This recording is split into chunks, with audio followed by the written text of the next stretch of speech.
delante de ti en esta hora. Queremos poner delante de tu presencia en esta hora. A nuestra hermana Sayoa, Señor, tú conoces la necesidad de tu pueblo, Señor. Usa tus labios, Señor, para que por medio de ella seas tú, Señor, hablando a tu iglesia conforme a la necesidad, Señor. Edifica tu iglesia, Señor, por medio de este instrumento, Señor. Úsala con autoridad, úsala con poder, Señor. Dale, Señor, autoridad, dale unción. Quita todo lo que no venga de ti, todo nervio. Quita todo, Señor Jesucristo, aquello que no viene de ti en esta hora, Señor. Oh, tú eres bueno y maravilloso, Señor. Danos libertad en esta hora. Dale libertad a tu pueblo para escuchar tu palabra. Abre nuestros oídos espirituales, Señor, para escuchar tu palabra y para no ser solamente oidores, sino hacedores de tu palabra. En el nombre de Jesús, bendito y maravilloso eres tú.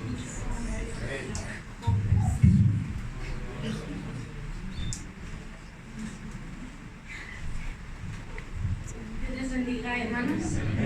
Les vuelvo a saludar en el glorioso nombre del Señor Jesús. Dándole un saludo a la Madre Iglesia del Señor, a los amigos, a los simpatizantes y a todos los que están aquí, a la directiva. Les quiero agradecer también por darme esta oportunidad. Y bueno, les invito a abrir las Sagradas Escrituras en el libro de Proverbios, capítulo 20, versículo 29. Bueno, vamos a leer todo el capítulo.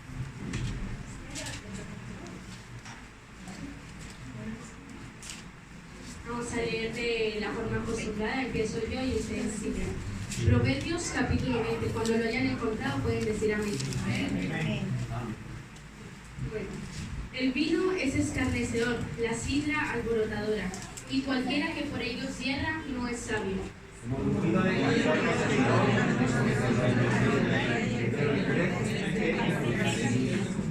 Honra es del hombre dejar la contienda, mas todo insensato se envolverá en ella.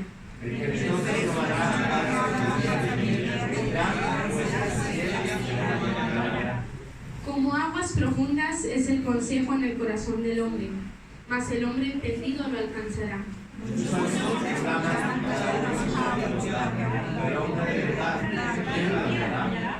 Camina en su integridad el justo, sus hijos son dichosos después de él.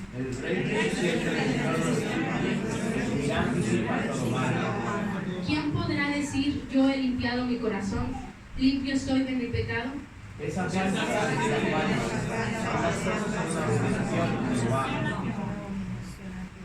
Aún el muchacho es conocido por sus hechos, si su conducta fuere limpia y recta.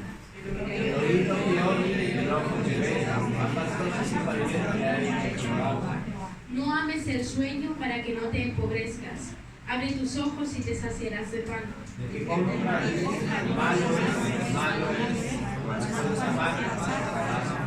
Hay oro y multitud de piedras preciosas, mas los labios prudentes son joya preciosa.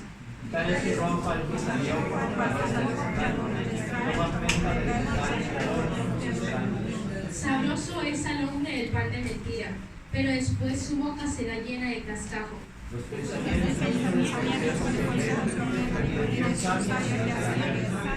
El que anda en chismes descubre el secreto.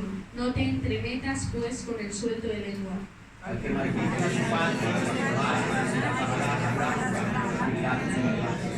Los bienes que se adquieren deprisa al principio no serán al final bendecidos.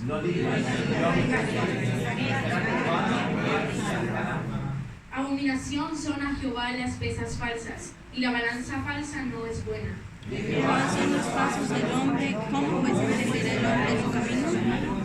Lazo es al hombre hacer apresuradamente voto de consagración, y después de hacerlo, reflexionar.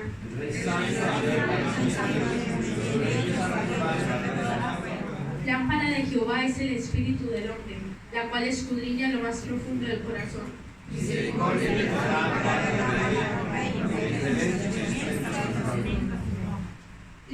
Todos juntos. La gloria de los jóvenes es su fuerza, y la hermosura de los ancianos es su vejez. Los azotes que hieren son medicina para el mal, y el castigo purifica el corazón. dando gloria a Dios, pueden tomar asiento.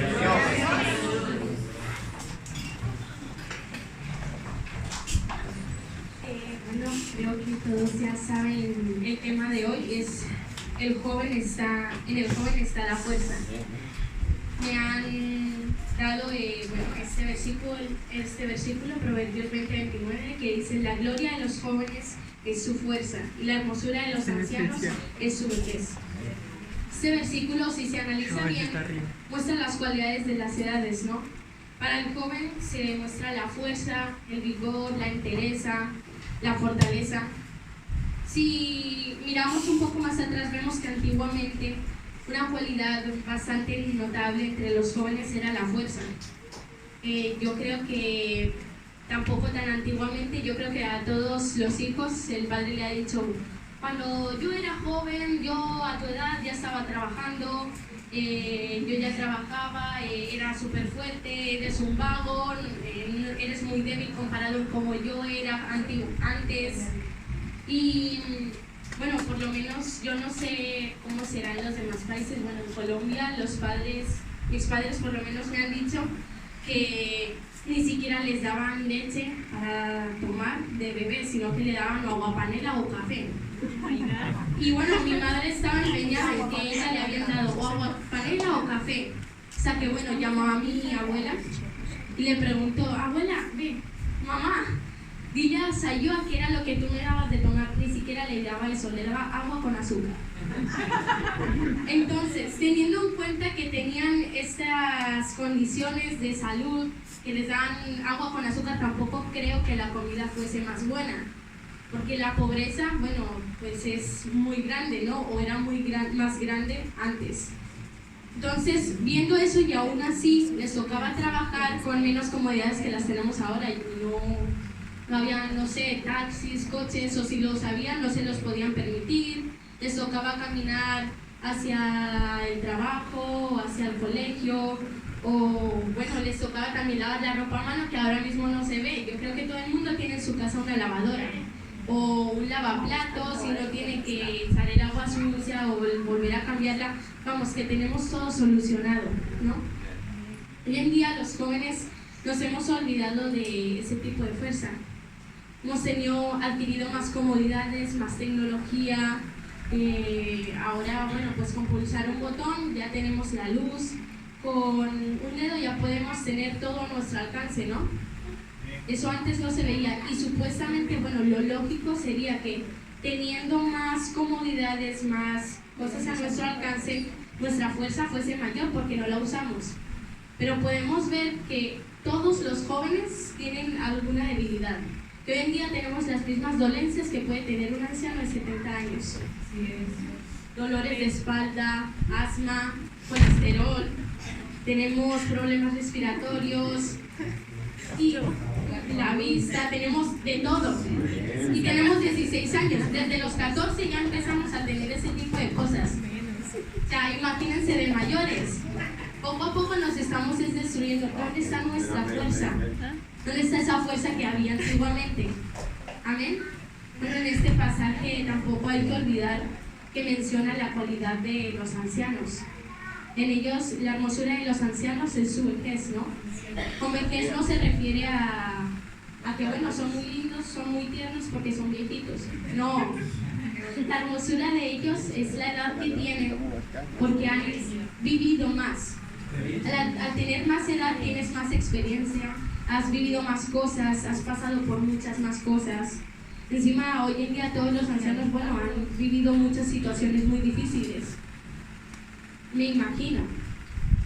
Entonces, bueno, pues esa es la hermosura de los ancianos. Amén. Ayer hubo una vigilia de caballeros y el Señor nos habló sobre David a través del hermano Roger. Amén.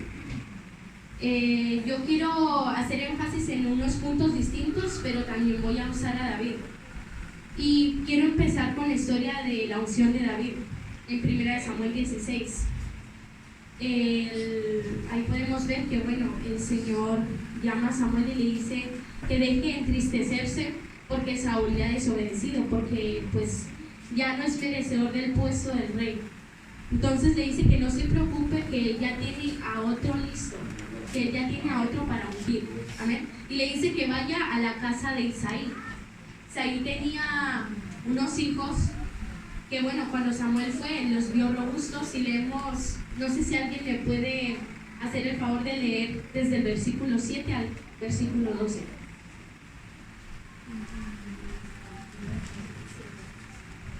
Y Jehová respondió a Samuel: no mires a su parecer ni a lo grande de su estatura, porque yo lo desecho, porque Jehová no mira lo que mira el hombre, pues el hombre mira lo que está delante de sus ojos, pero Jehová mira el corazón. Entonces llamó Isaí a Abinadab y lo hizo pasar delante de Samuel, el cual dijo: tampoco a este ha escogido Jehová. Hizo luego pasar Isaí a Samuel, y él dijo: tampoco a este ha elegido Jehová. E hizo pasar Isaí a 7 hijos suyos delante de Samuel, pero Samuel dijo a Isaí: Jehová no ha elegido a estos. Entonces dijo Samuel a Isaí: ¿son estos todos tus hijos? Y él respondió: queda aún el menor, que apacienta las ovejas. Y dijo Samuel a Isaí: envía por él, porque no nos sentaremos a la mesa hasta que él venga. Envió pues por él y le hizo entrar. Y era rubio, hermoso de ojos y de buen parecer. Entonces Jehová dijo: levántele y úngelo, porque este es. Amén. Amén. Ayer también se mencionó este aspecto que, bueno, Samuel miraba a los hijos más robustos, de buen parecer, que tenían más aspecto, ¿no? Más mayores, que tenían más aspecto para ser rey. Pero también se nos dijo que es que el Señor no mira con ese tipo de ojos. Él mira dentro de nosotros. Amén. Aquí Samuel estaba mirando con los ojos humanos. Estaba mirando el físico, la apariencia. Pero Jehová mira es el corazón. Amén. Entonces aquí podemos ver que a quién eligió Jehová. Eligió al más joven. Porque en él estaba ese tipo de fuerza que él necesitaba. No era una fuerza física, también lo era, pero no era solo la fuerza física, era también una fuerza mental para poder aguantar todo lo que le iba a venir encima. Amén. Bueno, luego más adelante empieza esa historia de David y Goliat, desde el capítulo 17 también de 1 de Samuel. Y bueno, en el versículo 33, bueno, la historia resumida es que todo el mundo se la sabe igualmente, es que, bueno, los hermanos de David estaban en el campo de batalla y se habían reunido los filisteos por un lado y los israelitas por el otro. Y un paladín del ejército de los filisteos salió de entre ellos y pues se encaró junto al pueblo de Israel, los enfrentó y dijo que el que le ganase iba a conseguir que los filisteos fuesen siervos de los israelitas. En cambio, si él ganaba, los israelitas iban a ser siervos de los filisteos. ¿Amén?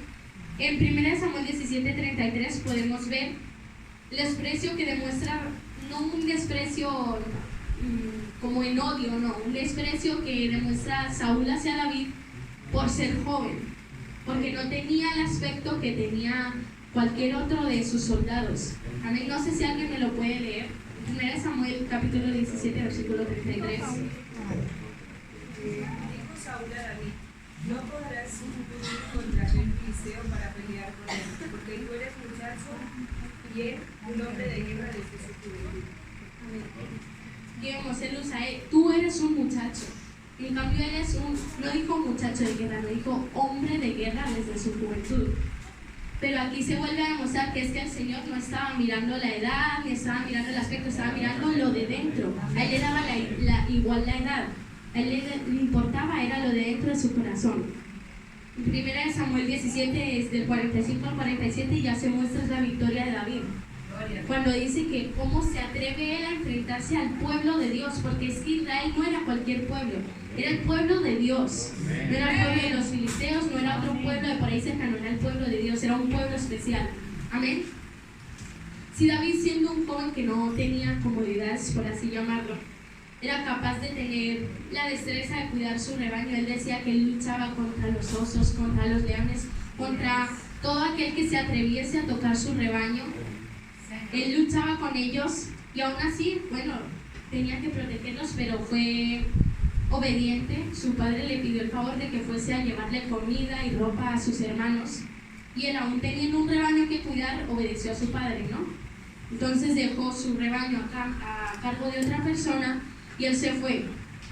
Yo, bueno, pensando en esto lo he visto en más historias, es que las distancias antiguamente no eran como aquí, ¿no?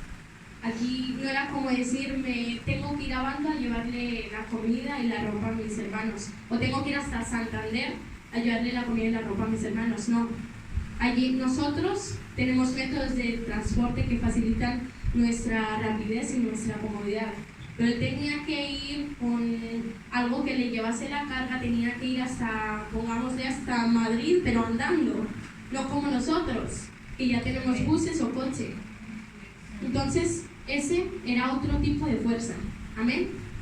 Él fue hasta el campo de batalla de donde se habían reunido los filisteos y los israelitas. Y yo creo que fue motivado por la impotencia de ver cómo amenazaban al pueblo de Dios. El ver cómo se atrevían a desafiar a un pueblo que era ungido y usado por Dios.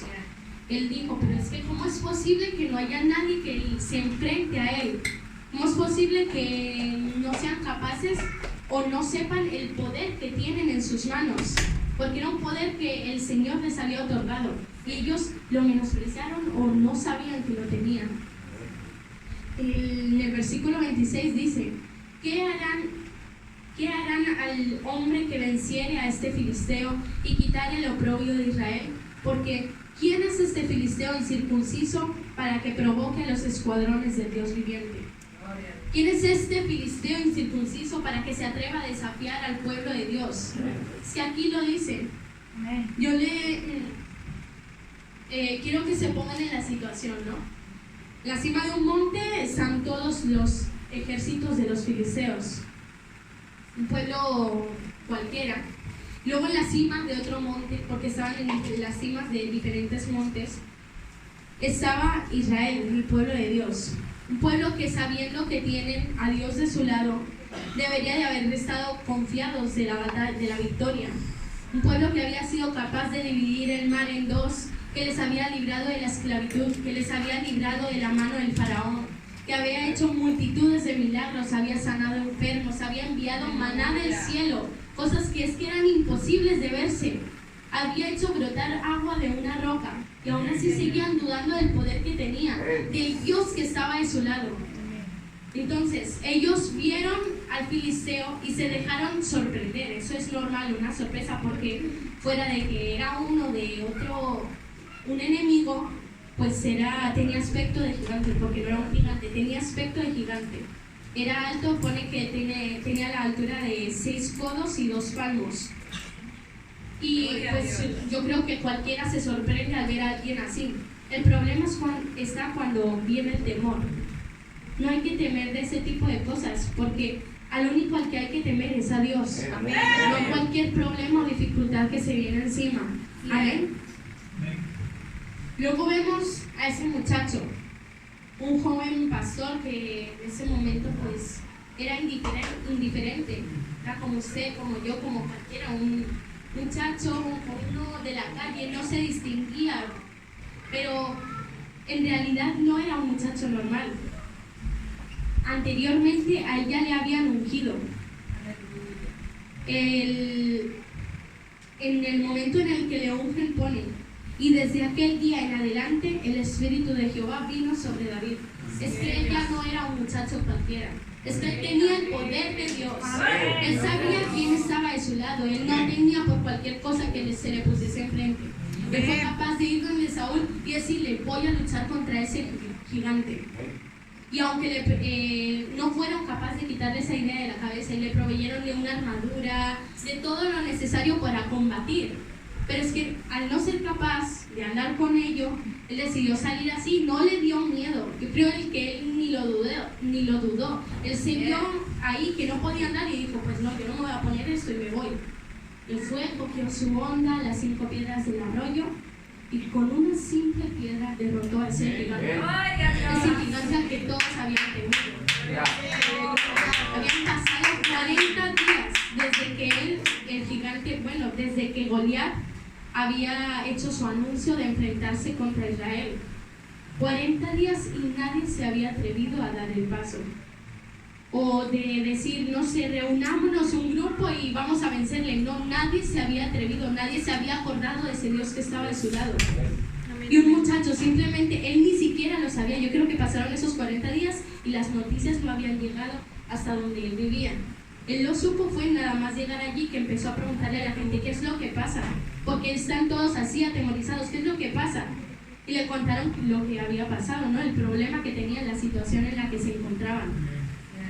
Entonces, él al ver eso es que dijo, pero a ver, ¿cómo es posible que estén teniendo miedo ante una simple persona? Que es que aunque fuese todo el ejército, que es que no, que es que Dios nos va a ayudar, Él nos va a dar esa victoria que necesitamos. Amén. Él fue fuerte.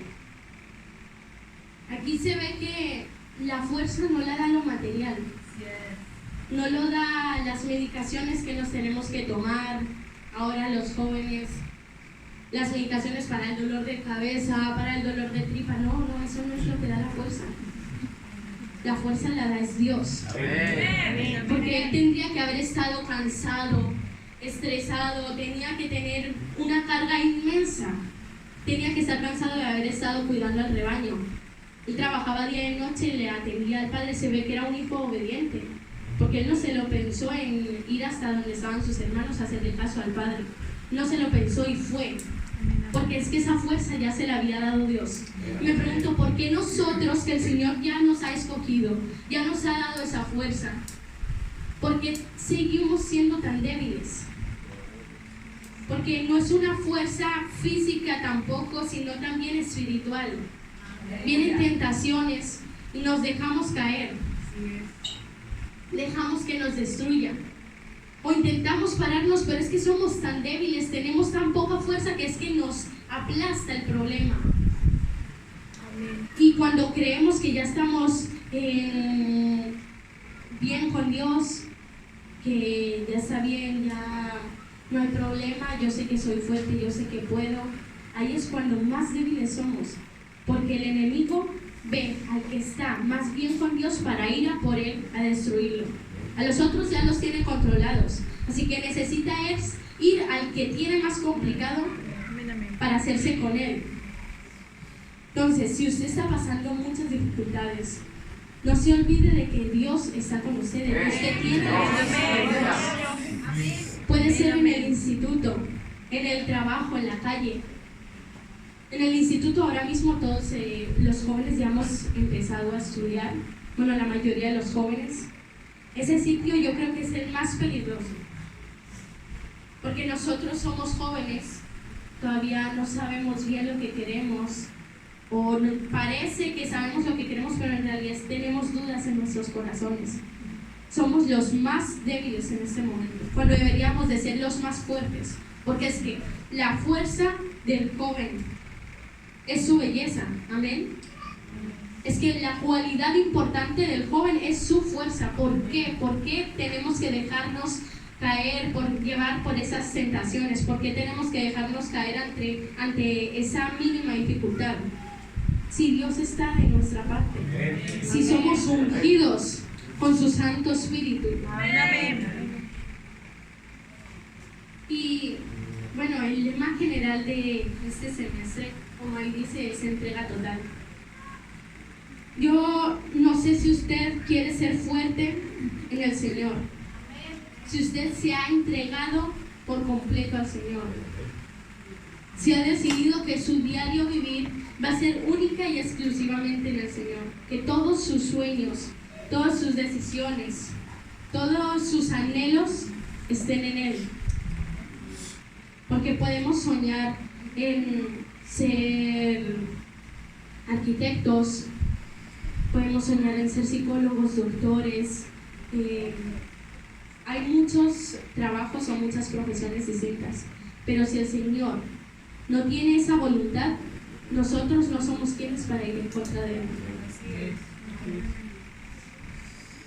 Pero para eso tenemos que estar fuertes, tenemos que entregarnos por completo a Él. Amén. Yo lo único que sé es que yo sí quiero que Él dirija mi vida.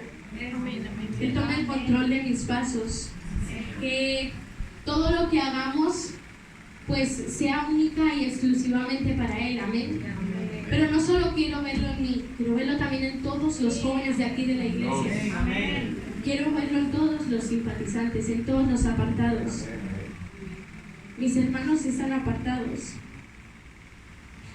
Y es muy difícil sentirte bien en Dios, pero ver que tu familia no está igual, o que les falta algo, o ver recuerdos. Hoy estuve viendo recuerdos de, cuando estábamos pequeñas y cantábamos aquí, ver recuerdos de ellos también, subidos en el altar, sirviendo, ver a mi hermana predicar, y luego mirarla ahora y verla ahí fuera en el mundo, perdida, porque puede sentirse bien, pero está perdido, porque sin Dios no somos nada. Amén. A eso también se necesita la fuerza del Señor. Porque no es solo que nosotros tenemos que dar buen testimonio porque somos hijos de Dios, es que también tenemos que darle ejemplo a ellos. Ellos tienen que ver, es que mi hermana la veo bien, es que no sé, lo tiene todo, ¿qué puedo hacer para tener yo eso? ¿Qué puedo hacer yo para poder cumplir mi sueño? Dios es lo que falta. Amén. Tenemos que ser capaces de no dejarnos llevar por la dificultad. Amén. Y yo les quiero invitar a que se pongan en pie. Yo no sé si alguien quiere acercarse y pedirle a Dios que le dé las fuerzas necesarias.